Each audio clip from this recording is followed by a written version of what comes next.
আসসালামু আলাইকুম ওয়া রাহমাতুল্লাহি ওয়া বারাকাতুহু। যে সমস্ত ভাই এবং বোনেরা টাকা পয়সার জন্য, ইনকামের জন্য কষ্ট পাচ্ছেন, যাদের রুজি রোজগার রিজিক কমে গিয়েছে, কম হচ্ছে টাকা পয়সার ইনকাম, তাদের জন্য আজকের এই বেহতরিন আমল।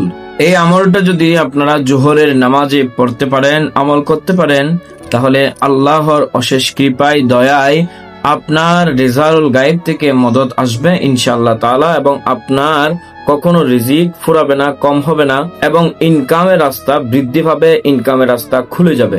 এই আমলটা হচ্ছে আপনাদের থেকে প্রতিদিন জোহরের নামাজের পরে আপনারা আউয়াল আখের অর্থাৎ প্রথমে এবং শেষে দরুদে পাক পড়তে হবে 11 বার।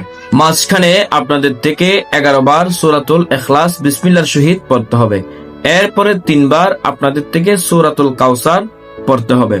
এরপরে 11 বার ইয়া আল্লাহু ইয়া রাজ্জাকু, এই ওজিফাটা 11 বার পড়তে হবে। এরপরে আবার দরুদ পাক শরীফ পড়া রাখবেন ইনশাআল্লাহ। এভাবে আপনি অন্তত 41 দিন করেন এবং কি আমলের ফায়দা পাচ্ছেন আমাকে অবশ্যই জানাবেন।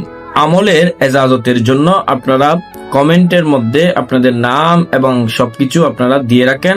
আমি ইনশাআল্লাহ তাআলা আপনাদের নাম ধরে দোয়া করে দিব। এতক্ষণ পর্যন্ত কষ্ট করে ভিডিও দেখার জন্য আন্তরিক ধন্যবাদ, মোবারকবাদ জানাচ্ছি। ভালো থাকবেন, সুস্থ থাকবেন। আসসালামু আলাইকুম ওয়া রাহমাতুল্লাহ।